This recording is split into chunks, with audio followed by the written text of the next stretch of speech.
Hey, all right, good afternoon. It's afternoon now, for sure. All right, so this verse, this next one in succession that he's given me, is also in Revelation. It's Revelation 3, verse 11. And this is a good one, and I'm sure we've all heard it before. But he wants us to know the depth of it. He wants us to understand the spiritual implications here that are in his word, that the translators didn't quite get in there. Did they do a good job? Yeah, I'm not saying they did not, but most of what I see has been way oversimplified by the translators because they couldn't comprehend it. We think of ourselves so much higher than we are, what this actual physicality, this body, this flesh is. We've been taught something because we've been taught wrong in church. We've been taught wrong, straight up. Been fed a lie, basically, all our lives, been deceived by men, the Elohim who conceal a matter, right? I think was that Proverbs 25 or something? It's the glory of God, it says, but it's Elohim to conceal. Christ came here, he made it clear, to reveal, as in not concealing, to reveal the truth, to shine the light, to bring everything into the light. Understand the words. Okay, here we go. Revelations 3:11. I'll read it the way it is in most Bibles and take every word back using the lexicons and the Strongs to get a deeper understanding. So, and he's leaving. I could never have done this. I mean, and this isn't the verse I was talking about in the last video. It's the one after this, which is, and the way he gave it to me, it was a miracle. It's a miracle, no doubt about it. Because, like I said, I'm a little dense sometimes. You can tell by my speech and stuttering and a little punchy sometimes. But anyways, this is Revelation 3:11. Behold, I come quickly. Hold that fast which thou hast, that no man take thy crown. It's a beautiful verse. It's a beautiful verse. And they got it really close. I mean, they did a pretty good job on that one. The translators, okay, the apostles, prophets, disciples of Christ that were inspired by his Holy Spirit, they wrote exactly, perfectly, okay, but it was translated by men, okay, so understand that part. So here we go, Revelations 3:11, behold,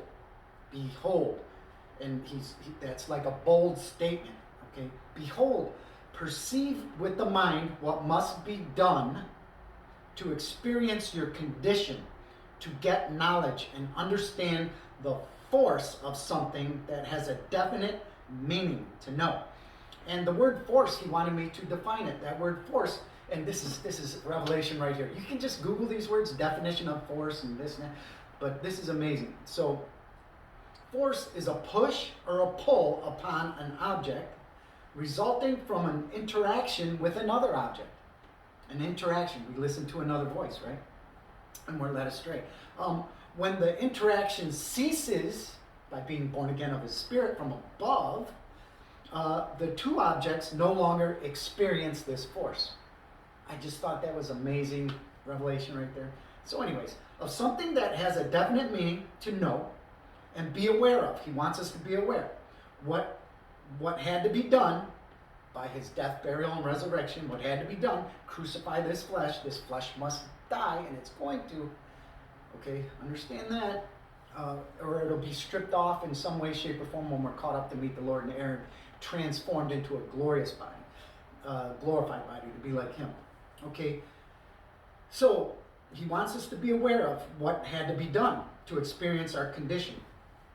Allowing oneself to be seen and appear by an earnest and more continued inspection, to come from one place to another, to come into being, to fall by following, okay, and he wants us to follow and accompany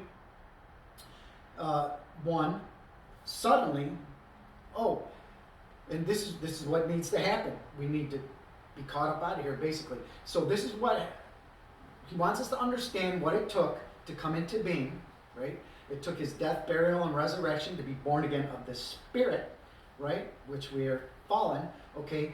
And he wants us to follow and accompany him to enter suddenly one that is ready to have power by laying hands on one in order to get him from the hold of death. So he wants us to understand what it took to get us from the hold of death by our fall. Okay? To hold us fast and keep by a mighty deed of work, what he did on the cross, of power and dominion, which whom in all our inflections are supplied the definite article of his Holy Spirit. To have hold of the mind by the bonds of a marriage. A marriage. We're the marriage supper of the Lamb.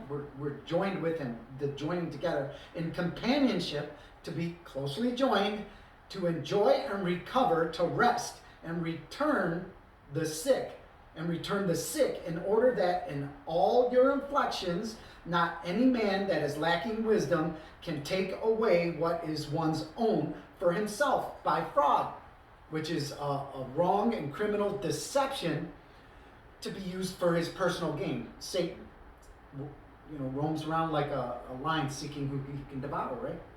Okay, that is used, so this flesh is used of hunters to take possession of one, to gather a tribute to himself by not refusing intercourse.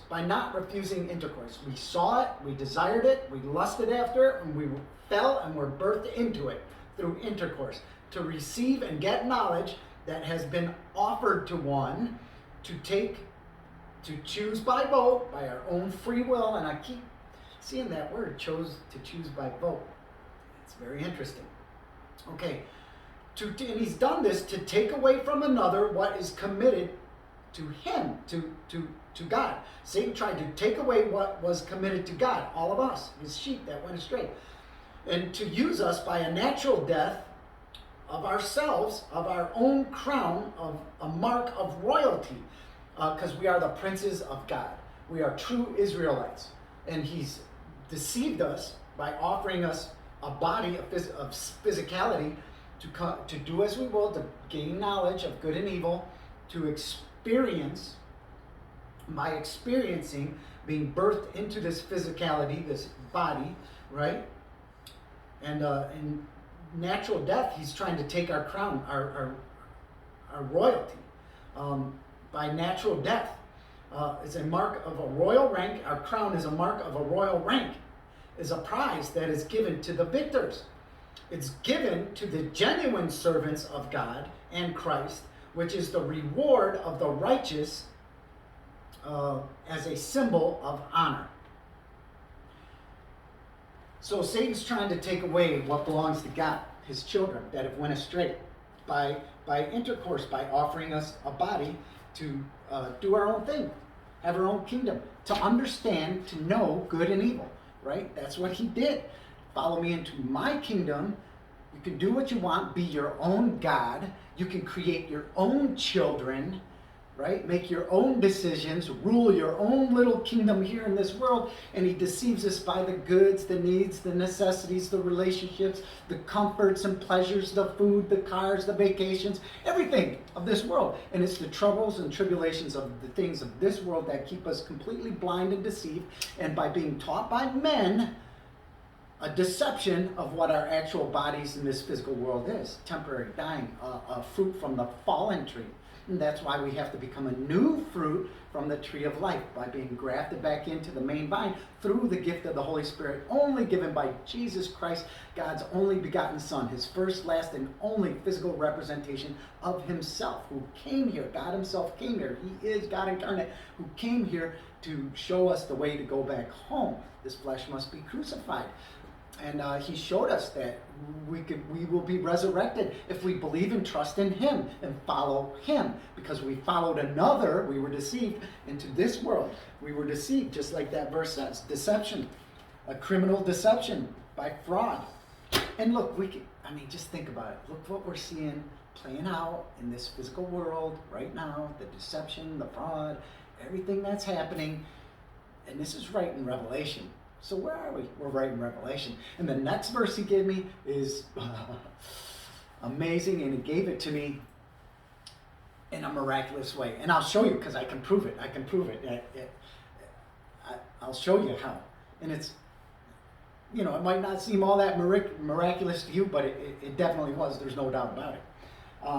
Well, it will, because this has never happened, and it happened, and it shouldn't have happened. So, anyways, there's that. All right. So God bless. Love and respect everybody. It's time to go. It's time to go. You have to make an affirmative decision of where you want to be. Do you want to be in your heavenly domain where you originated from, with your Father who came here and died, paid the penalty for our sin of being led astray? He forbid us to do this, and we turned our face from him and followed another into this fallen, decaying, dying, temporary world that Satan was given dominion over for a short time. For a time. And his time is very short, very short. Everything's being revealed now. Everything's being revealed. Men think of themselves more highly than they should. This is the image of the beast, a beast of burden, the sheep that have been led astray to the slaughter, to be slaughtered by deception.